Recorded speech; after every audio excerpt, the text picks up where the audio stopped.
네, 우리 잘 지내셨습니까? 네. 너무 반갑습니다. 오늘은 저희가 이제 기도원에 대해서 함께 말씀을 나눌 것입니다. 기도원 하면 생각나는 게 뭐가 있습니까? 삼백용사, 또 보리떡, 이런 것들이 아마 생각이 나셔야 되는데, 무슨 얘기인가 싶으신 분들은 성경을 열심히 읽으셔야 됩니다. 예, 우리 기도원에 대한 얘기 할 건데, 저는 기도원의 생애를 이제 한마디로 표현하라고 하면, 그는 믿음의 삶을 살았다고 이야기할 수 있을 것 같습니다. 여러분, 정말 여러분에게 다가오는 상황이 너무 힘겹고 어렵고 내 힘으로는 도저히 이 어려움을 극복할 수 없을 것 같고 또 벗어날 수 없을 것 같은 그런 생각, 그런 곤경에 빠져보신 적이 있으시죠? 예. 바로 기도원과 그의 시대에 이스라엘 백성들이 처했던 상황이 그랬습니다. 그 어느 곳에도 구원의 희망이 보이지 않고 이런 억압받고 또 착취를 당하는 이 상황이 끊임없이 이어질 것만 같은, 또 아무리 계산을 해봐도 자신들을 억압하는 그 세력을 이길 수 있는 힘이 도무지 계산해봐도 나오지 않는 그런 아주 암담한 그런 시대를 기도원은 살아가고 있었습니다. 특별히 자신이 가진 자원을 이렇게 생각해보면 더더욱 더 암담해졌습니다. 우리가 가진 힘으로는 도저히 저 대적들을 이길 수가 없구나. 우리는 영원토록 노예 생활을 할 수밖에 없겠구나. 우리는 다 굶어 죽게 생겼구나. 이러한 상태에 놓여 있었던 것이 바로 기도원과 그의 시대의 사람들이었습니다. 우리도 종종 이런 일을 겪습니다. 정말 내 힘으로는 극복할 수 없는데 그렇다고 외부에서도 나를 도울 수 없을 것 같은 그런 어떤 힘겹고 무겁고 또 정말 구원의 희망이 없는 그런 상태 속에 우리가 빠져들 수 있다는 것입니다. 바로 이스라엘 자손들이 이러한 상황 속에 빠져들어갔던 이유가 있었습니다. 그것은 이스라엘 자손이 죄를 지었기 때문이라고 이렇게 이야기합니다. 우리 개인적으로도 이런 상태를 겪지만 교회적으로도 이런 상태를 겪습니다. 예. 아니, 과연 우리 한국교회가 다시 살아날 수 있을까? 회복될 수 있을까?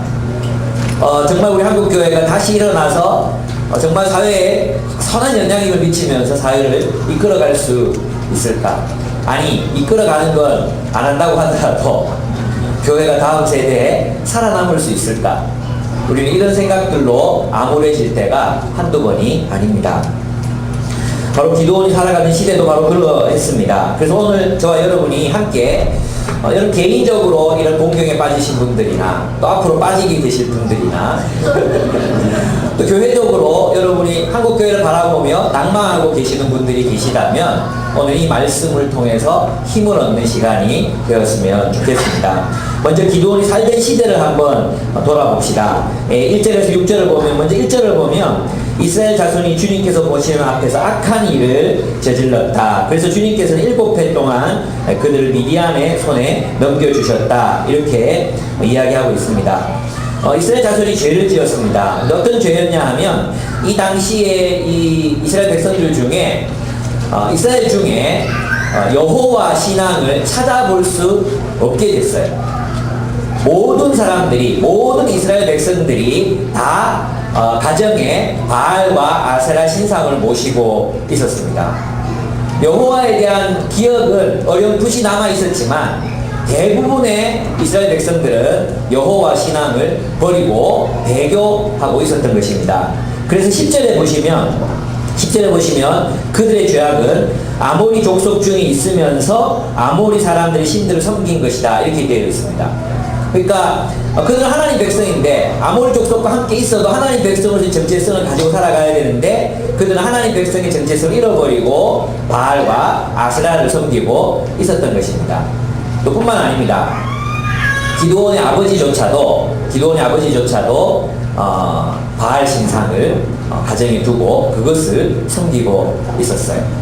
그러니까 이들이 가지고 있는 신앙은 오늘날 많은 후세 학자들이 밝혀낸 것이지만 혼합주의적 신앙을 가지고 있었습니다. 여호와도 섬기고 바알과 아세라도 섬기는 것입니다. 여러분 오늘날 우리 한국교회 신앙도 마찬가지지 않습니까? 하나님도 섬기고 돈도 섬기고, 하나님을 위해서 돈을 벌고 하나님을 위해서 돈을 쓰고 하나님을 위해서 돈을 저축해야 되는데 우리는 하나님도 섬기면서 또 돈도 섬기고 싶어 합니다. 바로 그런 그들의 죄 때문에 하나님은 그들을 미디안의 손에 넘겨주셨습니다. 7패라는 것은 완전히 넘겨주셨다는 뜻입니다. 미디안과 아말렉은 씨앗을 심어 놓으면 가축을 몰고 와서 땅의 모든 곡물을 망쳐 놓았습니다. 그리고 양과 소와 나귀까지도 다 약탈해 갔다고 했습니다. 그러니까 이제 씨앗을 심고 씨가 이제 조금씩 올라오면 이게 파릇파릇하잖아요. 근데 이것을 그 미디안 족속과 아말렉 족속은 자신들이 키우고 있는 낙타 먹이로 줘버린 거예요. 낙타 이야기가 오늘 많이 나옵니다. 참 희한하죠. 낙타가 셀 수 없이 올라왔다 그랬어요. 셀 수 없이. 무서워요. 메르스가 무서워요. 그들은 가축대를, 오전에 보시면 그들 가축대를 몰고 장막을 가지고 메뚜기 떼처럼 쳐들어가는 메뚜기 떼, 사람과 낙타가 이루 셀 수 없을 만큼 많았다. 그들이 들어와서 온 땅을 황폐하게 만들었다고 했습니다.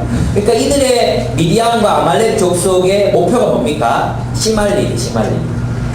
그러니까 무슨 씨앗을 심어 놓으면 싹이 나면 그냥 가축을 풀어가지고 다 그러면 굶어 죽을 수밖에 없잖아요. 그런 씨말리기 완전 이제 그렇게 황폐화 시키는 것이 그들의 전략이었습니다. 바로 그때 6절을 보시면 이제 참 중요한데요. 이스라엘이 미디안 때문에 전혀 길을 펴지 못하게 되자 마침내 이스라엘 자손이 주님께 부르셨다. 그러면 그전에는 안 부르죠. 누구한테 구했겠어요? 바알바세라한테 우리 곡식 좀 잘 되게 해달라고, 또 이렇게 우리가 이렇게 침략받지 않게 해달라고 누구에게 빌었겠어요? 바알바세라를 의지했죠. 마치 우리도 돈 다 떨어질 때까지는 우리가 진짜 마지막 보루, 정말 이제는 우리가 이제는 마지막입니다. 이제 더 이상 내 안에 소망이 없습니다. 돈뿐만 아니라 내 안에 있는 모든 자원, 또 내가 나를 사랑했던 모든 친구들, 내가 의지했던 그 모든 것들이 나를 떠나기 전에는 우리 하나님 찾지 않잖아요. 그죠? 근데 친구 의지했던 사람들은 친구가 다 떠나고 나면 울고 하나님을 부르짖고, 돈 의지했던 사람도 돈이 다 떠나고 나면은 이제 어떻게 하는 말입니까? 마침내 주님을 찾는 것이 현실입니다. 그래서 우리 경험했잖아요. IMF 때 얼마나 많은 남자들이, 40대 가장인 남자들이 교회 새벽 기도에 가서 울었습니다. 그 사람도 다시 어디 갈지 모르겠습니다. 예. 여러분, 우리는 마침내 주님을 찾습니다. 근데 주님께서는 이게 싸가지 없는 거 아니에요, 사실은. 그죠? 여러분도 보면 평소에 막 이렇게 친하게 지내고 안부도 묻고 이런 사람은 귀엽잖아요. 사랑스럽고. 근데 도움 받을 때 탁 찾아왔다가 또 정말 아무도 연락 안 하다가 진짜 막 힘들어졌을 때 목사님 좀 만납시다 하고 또 돈도 내가 내고 이런 경우도 저는 많이 봐요. 그럴 때 그런 싸가지 없는 경우잖아요. 그런데 주님께서 그들에게 응답하십니다. 여러분, 저는 이것이 우리 시대의 그리스도인들의 모습이라고 생각합니다. 만약 우리가 돌이키지 않는다면 우리도 모든 것을 빼앗길 것입니다. 우리가 진짜 그리스도인이라면, 하나님이 우리를 사랑하신다면 우리는 모든 것을 빼앗기게 될지도 모릅니다. 지금 그래서 하나하나 빼앗기고 있는 중입니다. 그죠? 교회가 그동안 구축해왔던 것들, 또 교회가 그동안 끼쳤던 영향력들, 평판들, 이런 모든 것들을 하나하나 잃어버리고 있는 중입니다. 이제는 예배당도 하나님의 교회가 가져가고 시청지가 가져가고, 이단들이 개신교회가 잘 지어놓으면 이단들이 그냥 빼앗아가고 있는 형국에 이르렀습니다. 유럽의 많은 교회들은 술집으로 넘어갔습니다. 어쩌면 우리 한국교회도 우리가 회개하고 주님을 찾지 않는다면 우리도 모든 것을 다 빼앗기게 될지도 모릅니다. 그럼 고통받는 사람들 누구겠습니까? 예, 저와 여러분의 자녀들입니다. 그들이 신앙이 없는 세계 속에서 마치 미디안에게 박해당했던 이스라엘처럼 그렇게 힘들게 신앙생활을 해야 될지도 모릅니다. 그래서 우리가 잘 살아야 합니다. 다 빼앗기기 전에. 아직은 희망이 있는 것 같아요. 그래서 깜짝 놀랐어요. 얼마 전에 이제 서울시에 있는 이제 종교 분포도를 갤럽에서 조사를 했거든요. 정말 깜짝 놀란 게 뭐냐면 28% 정도 되는 사람이 그리스도인이에요. 근데 모든 종교인들 중에서 20대와 청년들이 가장 많은 종교가 아직은 기독교예요. 아직은. 그리고 제일 보존하는 게 불교예요. 그래서 이 발표가 있고 난 뒤에 여러분 있잖아요. 교세가 줄어들고 있다, 뭐 위기다 이런 이야기를 교회만 하는 게 아니에요. 불교 회고 이런 거 받아보시면 거기에도 세리들이 불교 위기다, 개신교가 다 가져간다, 캐톨릭 약진하고 있다, 뭐 이런 얘기들을 불교도 막 열심히 하고 있고 캐톨릭도 열심히 하고 있습니다. 모든 종교가 다 위기입니다. 그 중에 그래도 아직은 우리가 부패했지만 아직은 우리가 남아있어요. 아직까지 우리가 완전히 망하지 않았어요. 그래서 지금이 우리에게 기회라는 것입니다. 저와 여러분이 정말로 잘 살아야 합니다. 그럼 하나님께서 또 다른 기회를 주실지도 모르겠습니다. 그래서 그들에게 하나님을 막 부르짖습니다. 나 같으면 아이고 얘들이 그래 잘 먹고 잘 살 때 나 안 찾다가 이제 배고프니까 나 찾냐? 힘드니까 나 찾냐? 시련 당하고야 나를 찾냐? 아이고 이제 결혼 못하니까 나 찾지? 뭐 이러면서 이제 그러면서 안해 임마 이럴 것 같은데 주님께서는 그렇게 하시지 않습니다. 그들에게 기도를 들으십니다. 우리 하나님은 자비로우신 분이십니다. 그래서 여러분이 염치 없게 느껴져도 그때 주님께 부르짖으셔야 돼요. 내가 그동안 큐티도 안 하고 뭐 교회 생활 제대로 안 하고 이렇게 살았는데 내 기도 들어주시겠나? 들어주십니다. 우리 하나님은 긍휼이 많으시고 자비가 풍성하신 분이시기 때문이에요. 예, 지금까지 여러분이 어떤 삶을 살았어도 상관없어요. 여러분이 정말로 여러분 안에 있는 내 안에 자원이 없음, 내 문제를 이겨낼 수 있는 힘이 없음, 그리고 사방우겨 싸움을 당해서 도저히 이 위기를 극복할 수 없을 것 같을 때 기도하십시오. 그동안 하나님 사랑 안 했는데 괜찮아요. 우리 하나님은 자비롭고 긍휼이 많으신 분이시기 때문에 여러분의 기도를 들어주십니다. 믿으십니까? 아멘. 바로 여러분, 이제 내가 하나님 너무 떠나 있었구나. 그 생각이 들 때가 바로 주님을 부르짖고 찾을 때입니다. 그렇습니다. 그 부르짖음에 주님께서 응답하십니다. 7절 한번 보시겠습니다. 이스라엘 자손이 미디안 사람들 때문에 주님께 부르짖을 때에 그럼 주님이 어떻게 응답하셔야 되겠습니까? 어떻게 응답하시겠습니까? 미디안 어떻게 쳐부실 그런 대책이 나와야 되잖아요. 그죠? 미디안 어떻게 쳐부실까? 그게 나와야 되는데 누구를 보내십니까? 주님께서 이스라엘 자손에게 한 예언자를 보내어 말씀하시기를. 여러분, 부흥과 희망의 조짐은 어디에 있는 것입니까? 말씀에 있는 것입니다. 말씀에 있는 것입니다.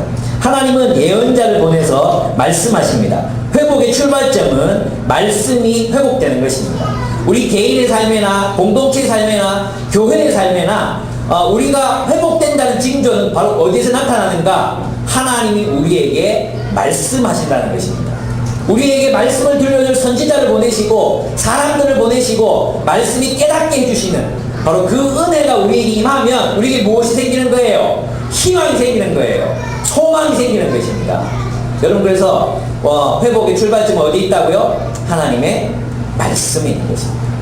그래서 주님께서 내가 너희를 회복시키겠다. 그 전조가 어디에서 나오느냐? 하나님이 예언자를 통해서 말씀을 보내시는 것입니다.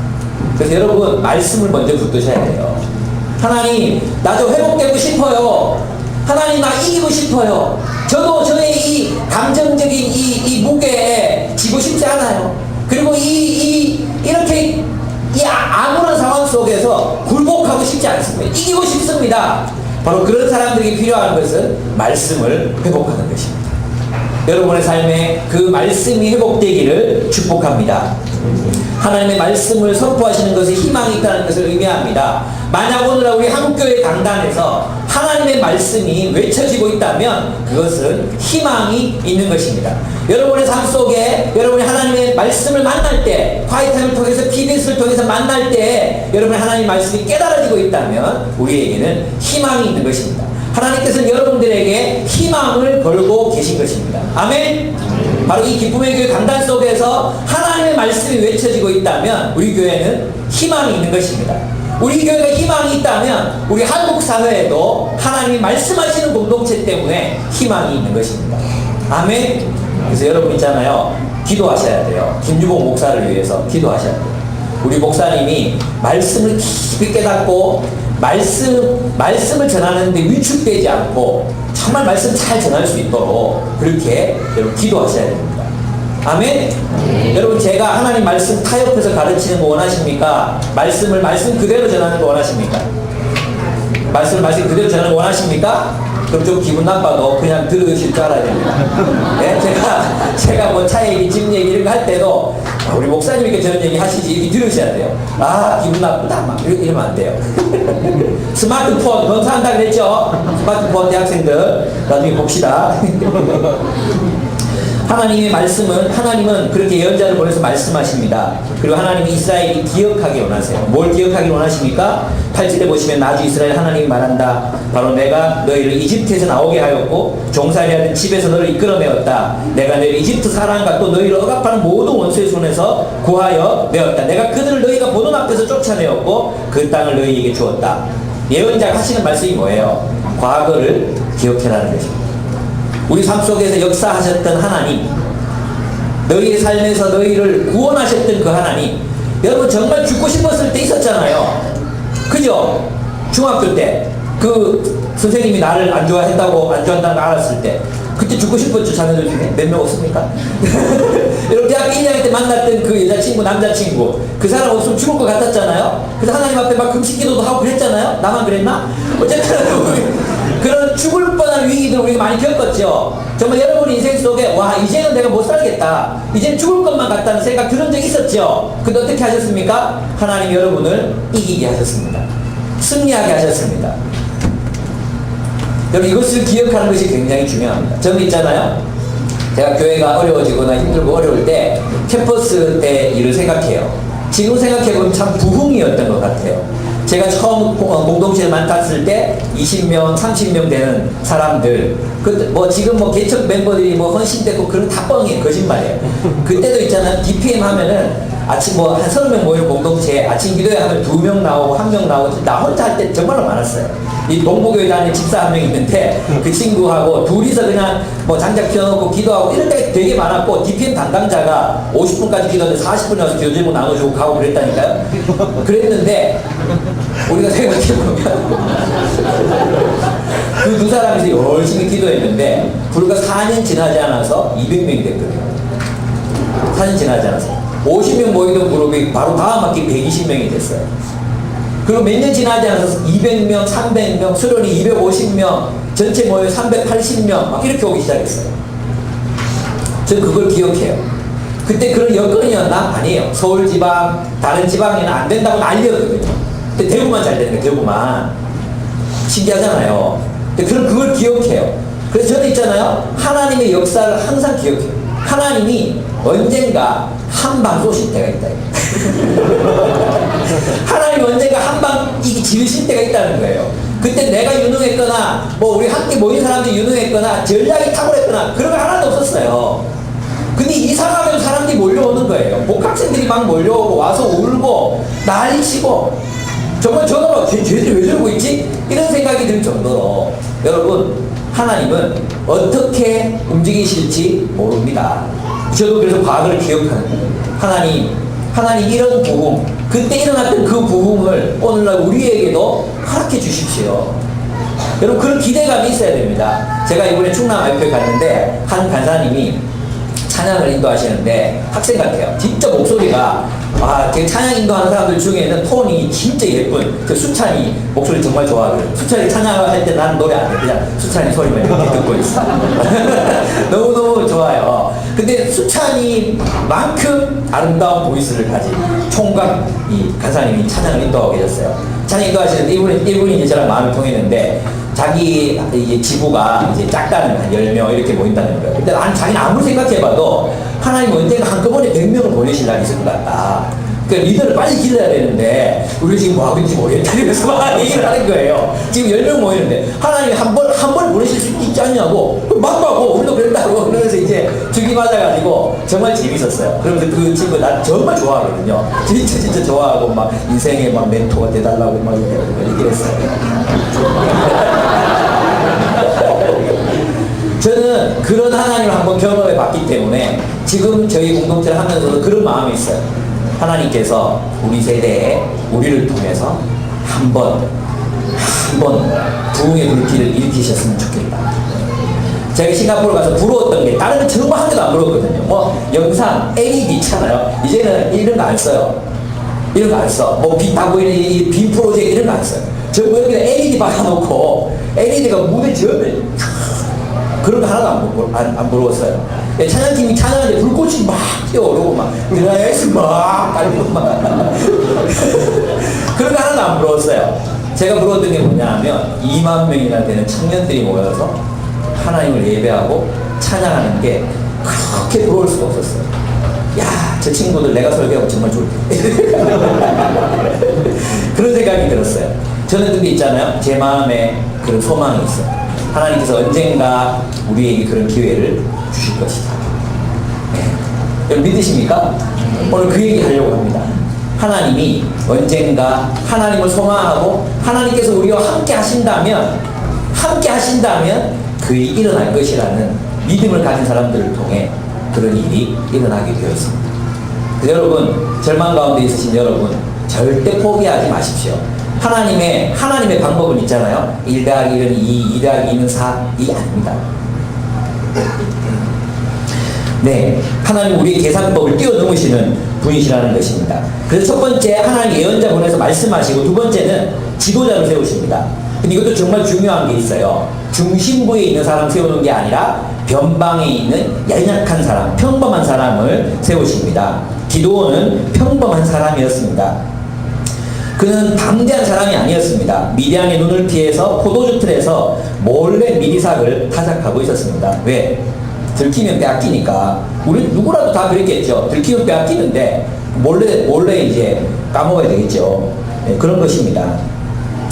들키면 약탈해 가니까 살기 위해서 어쩔 수 없는 선택이었을 것입니다. 근데 주님의 천사가 나타나서 정말 황당한 말씀을 하십니다. 12절을 한번 보십시오.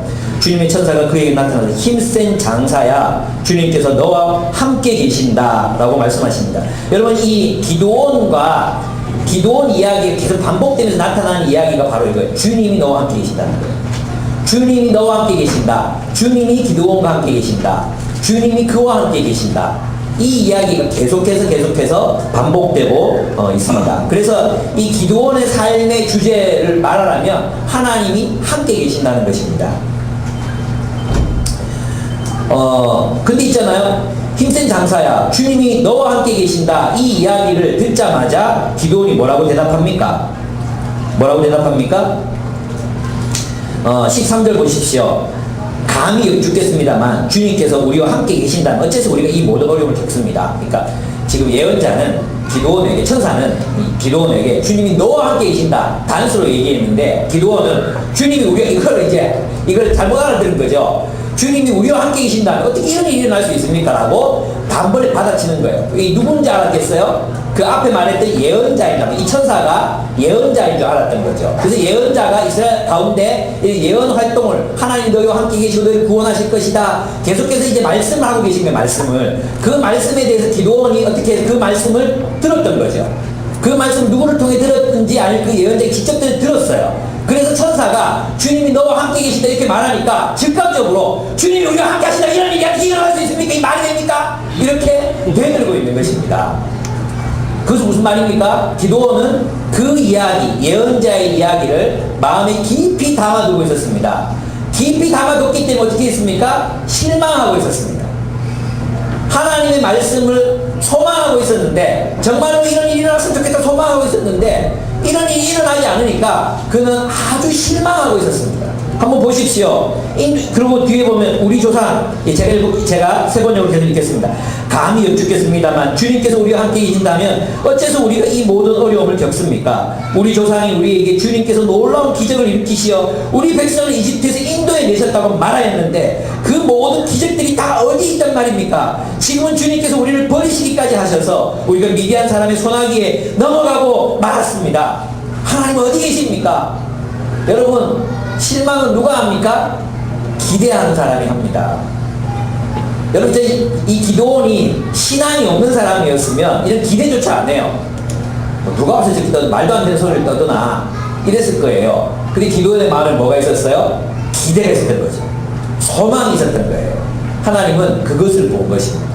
하나님이 살아계시다면 어떻게 이런 일이 일어날 수 있습니까? 여러분, 이런 질문은 불경스러운 질문이 아닙니다. 하나님은 이런 질문을 기뻐하십니다. 하나님 살아계시다면 어떻게 한국교회가 이제 이대로 내버려 두셨습니까? 하나님, 우리 1900 몇 년입니까? 그때 우리 부흥운동을 일으키신 분 아닙니까? 우리 한국교회에 이렇게 복음의 씨앗을 뿌리시고 지금까지 역사하신 분이신데 왜 우리를 그냥 내버려 두십니까? 하나님에 대한 기대가 있는 사람들은 실망도 할 수 있는 것입니다. 그 하나님에 대한 기대와 실망을 하나님이 불신앙이라고 규정하지 않으십니다. 하나님 그 안에 있었던 하나님에 대한 기대를 보시고 그를 통해 역사하시는 분이십니다. 여러분, 참 중요한 것입니다. 여기 보면 천사의 대답이 뜻밖의 이렇게 막 반항을 했어요. 그러면 천사가 뭐라고 대답해야 되겠어요? 하나님이 계획이 있다니까 이렇게 얘기해야 되잖아요. 천사가 직접적으로 이렇게 얘기합니다. 14절 보십시오. 너에게 있는 그 힘을 가지고 가서 이스라엘을 미디안의 손에서 구하여라. 내가 친히 너를 보낸다. 이게 지금 코미디 같은 상황인 거예요. 뭐냐면 기도원이 하나님 살아계시 할 수 있습니까? 이렇게 딱 얘기를 하는데 기도원이 하나님이 뭐라고 말하냐면 네가 해라. 어떤 상황이 이해되십니까? 기도원이 하나님이 왜 뭘 안 해주십니까? 이러니까 네가 해라. 이렇게 된 상황인 거예요. 네가 해라, 네가 해라. 정말 하나님 너무 웃기는 분이십니다. 그렇습니다. 너에게 있는 그 힘을 가지고 가서 이스라엘 미디안의 손에서 구하여라. 내가 친히 너를 보낸다. 그래, 해답은 너다. 네가 가진 것이다 라고 말합니다. 근데 있잖아요, 기도원이 하는 얘기가 뭐냐 하면 자기 가진 게 없다는 거예요. 나는 힘이 없다는 거예요. 15절을 보죠. 15절. 감히 죽겠습니다만은 내가 어떻게 이스라엘을 구해? 너무 황당하잖아요. 하나님이 구원하라 그랬는데 이거 하라고 하니까. 여러분 있잖아요, 지금도 똑같이 말씀하세요. 하나님 한국교회가 왜 이거라니 뭐야니까? 왜 이렇습니까? 네가 해라. 우리 한국 사회가 왜 이거야 이거라십니까? 왜 이렇습니까? 네가 해라. 그런데 당장 나한테 내가 가진 걸 돌아보게 되죠. 우리가 뭘 할 수 있겠습니까?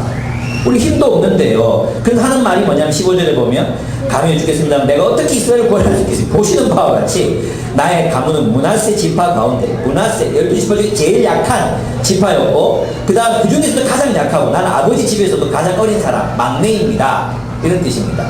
그러니까 어떤 힘을 발휘할 수 있는 가진 것이 사실은 아무것도 없는 사람이에요.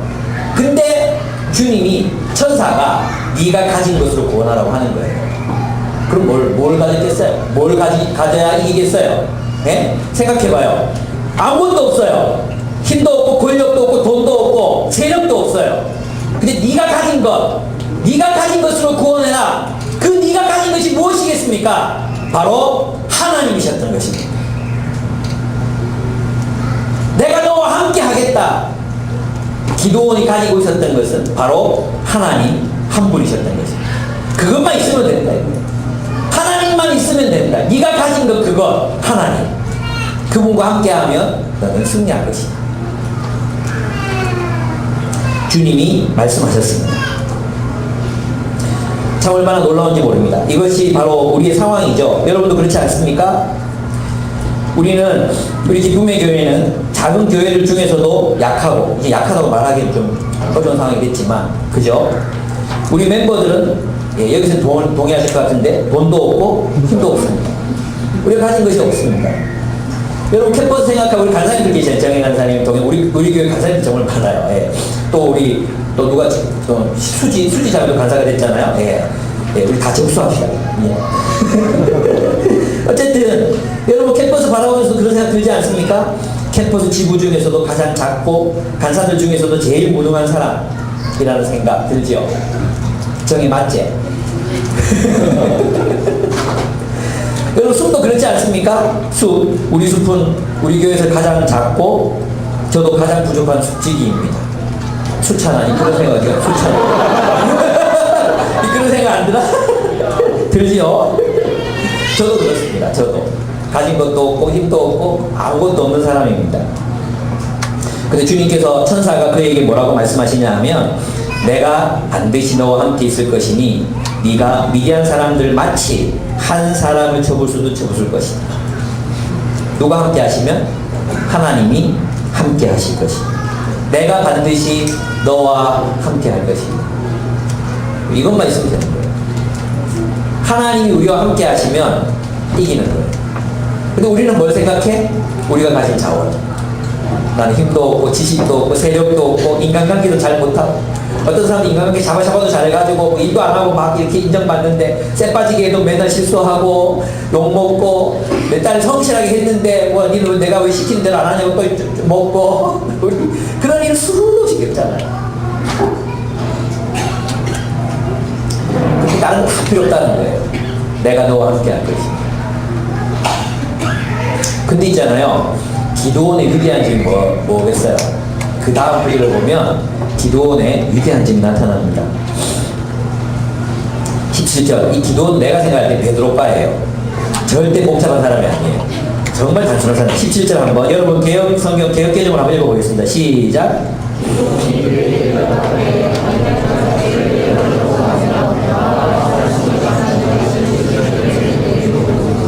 아멘. 이게 어떤 뜻인지 아십니까? 제가 이제 세 번째 읽어보겠습니다. 그러나 주님께서는 17절 주님 기도원이 또 주님께 아뢰었다. 참으로 나를 좋게 보아주신다면 지금 나에게 말씀하시는 분이 정말로 주님이시라는 증거를 보여주십시오. 그럼 무슨 말입니까? 주님이 주님이라면 나는 이 일을 하겠습니다라는 뜻이에요. 여러분, 이게 되게 믿음의 고백인 것 같잖아요. 근데 여러분 생각해봐요. 주님이 우리 보고 개척하라 그러는데 건물 하나 주고 개척하라 그러면 쉽겠죠? 그죠? 또 여러분들에게 뭔가 무기를 들려주고, 첨단 무기, 광선검이다 이거 한번 빼면 100명 죽는다 라든지 폭탄 하나 쥐어주면 이걸로 이겨라, 이런 우리는 순종할 수 있어요. 근데 주님이 뭘 말씀하시냐 하면 내가 너와 함께 하겠다. 그 무기도 없고 원자탄도 없고 아무것도 없어. 그렇다고 무슨 로봇 같은 걸 야를 타고 가서 이겨라 이런 것도 아니야. 내가 너와 함께 하겠다. 근데 기도는 뭐라고 말하냐면 진짜 주님이 주님이라는 증거만 있으면 내가 순종하겠습니다. 그리고 기분이 좋아졌어요. 나를 좋게 보시 정말 감사합니다. 지금 앞에 뭐가 기다리는지도 모르고. 달라진 게 있습니까 없습니까? 이런 말씀을 듣고 나서 또 하나님 함께 계시다고 불 지르고 해서 뭐 불쇼를 한번 했어요. 그 뒤에 보면 재물이 다 탔단 말이에요. 재물 다 태웠어요. 쇼가 일어났어요. 달라진 게 있었습니까 없었습니까? 불탄 재물 외에 달라진 거 아무것도 없어요. 여전히 기도원은 막내에 힘없고 자원도 없고 어렵고 약한 사람에 불과해요. 달라진 게 아무것도 없었습니다. 그런데 기도원은 하나님이 나와 함께 하시다는 그 사실을 믿고 행합니다. 믿고 행했을 때 기적이 일어나는 거예요. 사람들이 기도원을 따르고 수만 명의 사람들이 기도원의 전쟁에 참여하는 것입니다.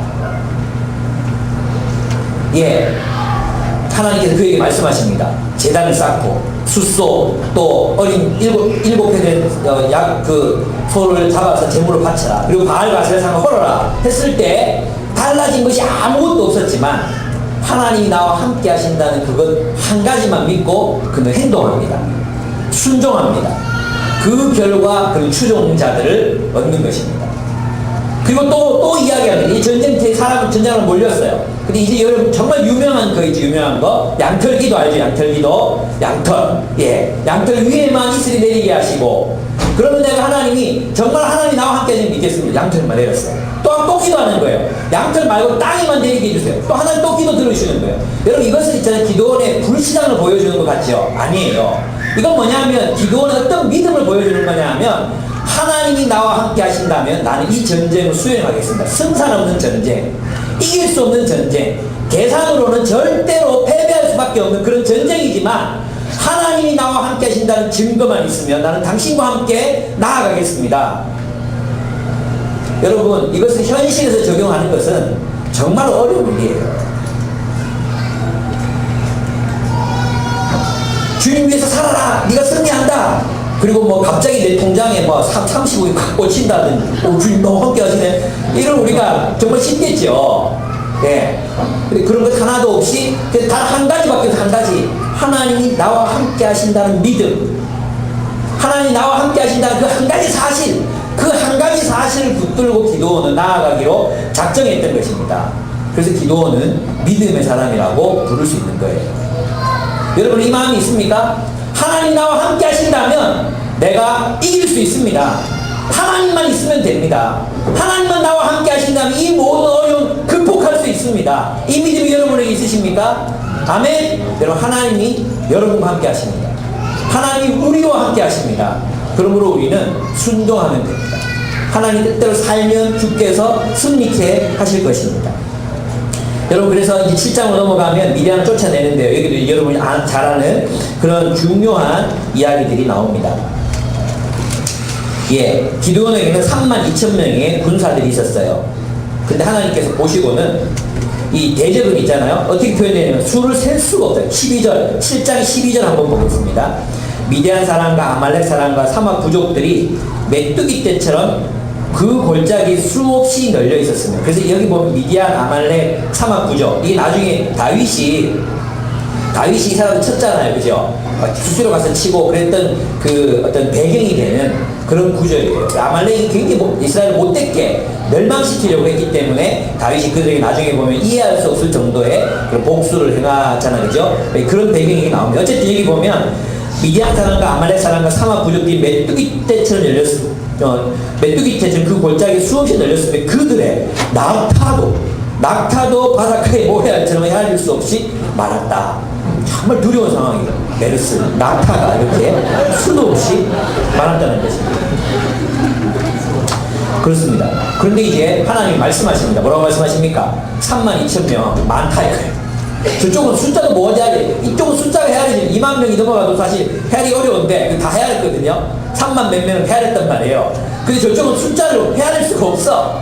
몇 명인지도 모르겠어. 근데 하나님 하시는 말씀이 뭐예요? 많다. 두려워한다 따뜻하게 해라. 22,000명이 있잖아. 10,000명 딱 남습니다. 10,000명. 근데 하나님 또 말씀하십니다. 이것도 많다. 그래서 다 우물가로 끌고 가가지고 이제 물을 마시게 하죠. 이 호수에 가서 물을 마시게 합니다. 그리고 양손에 받쳐가지고 인간적으로 다 이제 이 물을 마시는 사람 300명. 그 300명만 남기고 다 돌아가게 합니다. 그 300명으로 전쟁을 하라는 거예요. 여러분 같으면 하겠습니까? 아무리 하나님 우리와 함께 해도 생각해봐요. 캠퍼스 캠퍼스. 여러분 지부에 이제 꼴랑 20명 남았어. 경대 20명 남아서 옛날에 120명 이렇게 모이던 지부가 20명 남아서 근데 이 20명이 경대를 보호할 거래. 내가 너와 함께 하겠다. 기와라. 내가 너와 함께 할 테니까 20명 데리고 경대 한번 정복해봐. 그런 상황 똑같은데 여러분 우리 기쁨에게 300여 명이 모이는 이 사람들이 너희가 다음 세대를 책임져. 똑같은 거예요. 힘들죠. 근데 있잖아요. 하나님 또 말씀하세요. 네가 정말 두려웠거든. 그 미디안의 진영으로 가보라는 거예요. 밤에 갔어요. 밤에 탁 몰래 가보거든요. 가보니까 그 사람들이 꿈을 꾸고 이야기를 하는 거예요. 와, 이게 정말 웃기는 상황인데요. 이걸 한번 보세요. 13절 7절이 나 이거 정말 너무 웃겨가지고. 예, 13절 한번 보겠습니다. 기드온이 그곳에 이르렀을 때 마침 한 병사가, 장군도 아니야, 병사가 자기가 꿈 이야기를 친구에게 하고 있었다. 내가 꿈을 꾸었는데 보리빵 한 덩어리가 미디안 진으로 굴러 들어와 장막이 이르러서 그 장막을 쳐서 뒤엎으니 그만 막이 쓰러지고 말았다네. 여러분 눈덩이도 아니야. 눈덩이도 아니고 칼도 아니고 뭐 쇳덩어리 뭐 구릿덩어리 이런 것도 아니고 보리빵이 굴러와가지고 보리빵 너무 무서워. 보리빵 너무 무서워. 이 보리빵이 굴러와가지고 왜 지기는 쳐가지고 너무 때리고 다 쓰러졌다네. 어이구 무서워라. 보리빵이 무섭습니까? 보리빵이 우리나라로 말하면 소금 한 덩어리가 카스테라 하나가 굴러오면 이렇게 우리 지기들 쳐서 너무 때리고 죽었다네 이렇게 되는 거예요.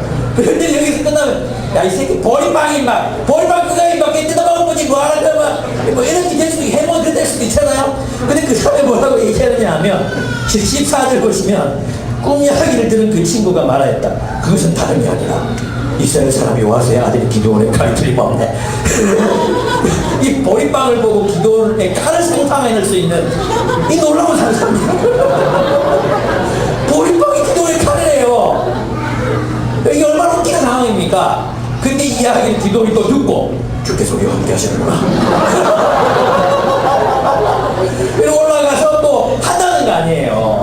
그래서 이제 항아리에다가 횃불 켜고 횃불 불 질러가지고 이제 밤중에 가가지고 소리 딱 지르고 무시로 이제 살 이렇게 있죠. 소리 지르면서 항아리를 깨니까 막 쨍그라 하면서 막 불이 막 올라오니까 다 죽었구나. 그 사람 연합군이니까 서로 안에 내분이 일어난 줄 알고 막 서로를 죽이기 시작한 거예요. 그래서 이스라엘이 승리하게 됩니다. 여러분, 인간적인 계산으로 보면 어떻게 셀 수 없는 낙타떼와 무서운 낙타떼, 그리고 보리빵 한 덩어리, 이게 붙었어요. 보리빵 한 덩어리가 이게 붙었으면 누가 이기겠습니까? 보리빵 이기죠. 이렇게 말하면 웃기는 거지. 셀 수 없는 군대가 이기죠. 여러분, 이 보리빵은 뭐겠습니까? 바로 누구를 말하는 거예요? 기드온이. 보리빵이 뭐 하겠어요? 보리빵 들고 돌팔매질을 하겠어요. 네? 보리빵을 갈아가 칼을 만들겠어요. 뭘 하겠어요? 보리빵이 맞아봤습니까? 제가 던져드리고 보리빵 박사가 던져드릴까요? 아픕니까? 그거 맞 죽겠습니까? 뭐 보리빵이 굴러간다고 해서 뭐 못하겠습니까? 굴러가는 거지 그냥. 네? 보리빵이 누구면 기드온입니다. 이 보리빵이 누굽니까? 여러분입니다. 이 보리빵이 누굽니까? 우리입니다. 이 보리빵이 누굽니까? 캠퍼스에 있는 여러분입니다. 여러분 간사님들이고 리더들입니다. 정말 연약한 사람들입니다. 보리빵까지는 전쟁도 할 수 없고 아무것도 할 수 없습니다. 먹으면 방구만 붕붕 나오는 게 보리빵입니다. 근데 하나님이 이 보리빵과 함께 하시니까 이 보리빵이 미디안과 아말렉과 사막 종족을 쳐서 이기는 군대가 되는 것입니다. 여러분 자신을 생각할 때 나는 보리빵보다 못한 사람이라고 생각되지 않습니까?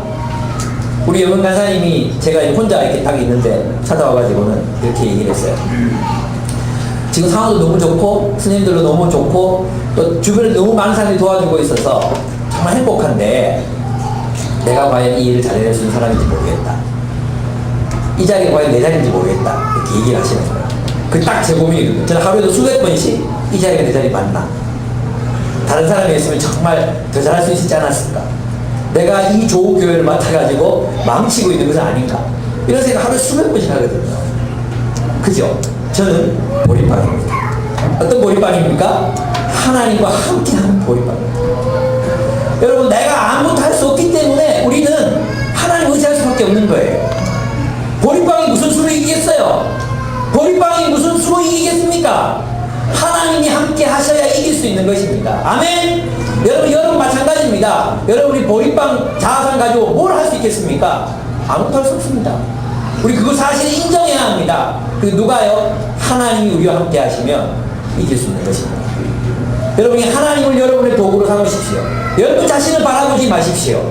우리의 정체성이 보리떡 한 덩어리밖에 안 되는 그런 한 줌의 정체성일지 모르겠지만 하나님이 우리와 함께 하시면 하나님이 저와 여러분을 통해서 놀라운 역사를 일으키실 것입니다.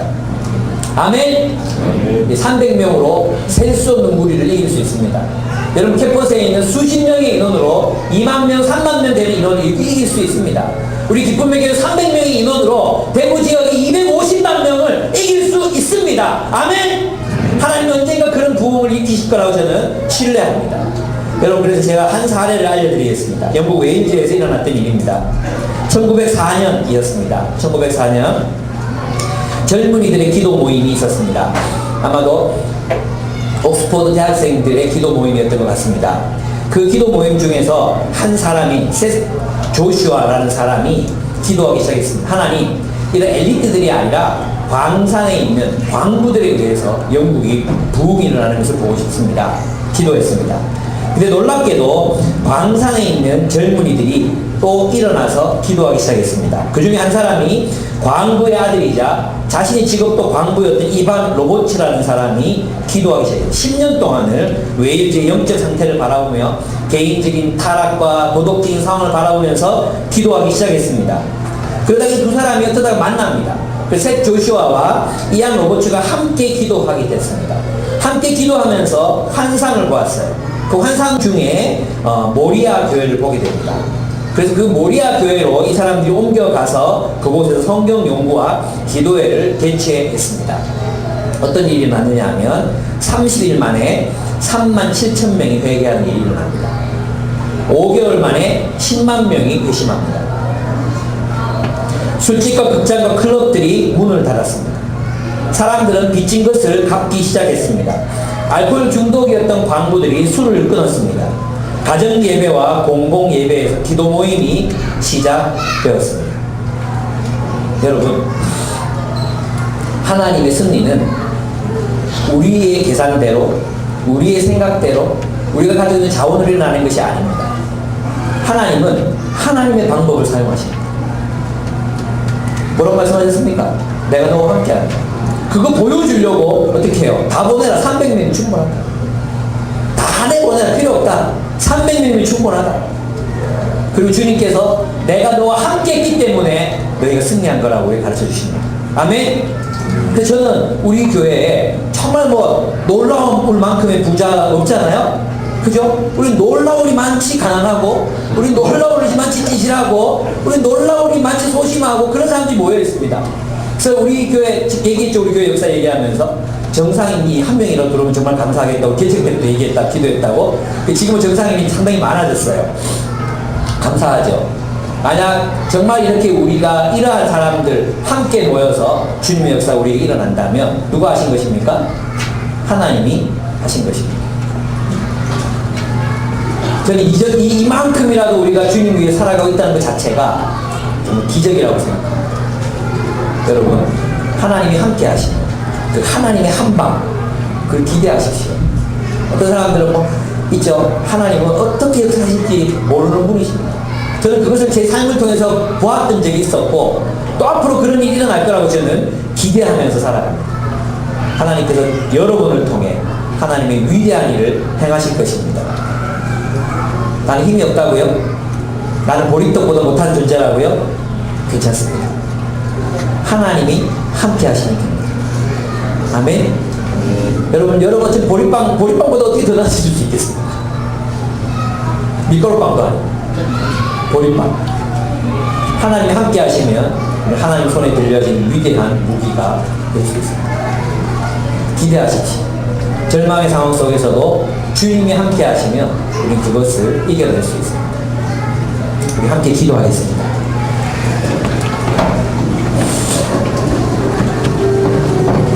우리 기도원의 믿음을 바라봅시다. 하나님은 그에게 무기를 들려주지 않았습니다. 하나님은 그에게 돈을 들려주지도 않았습니다. 하나님 그에게 군대를 주지도 않았습니다. 하나님은 내가 너와 함께 하겠다고 약속하셨습니다. 그리고 그와 함께 하셨습니다.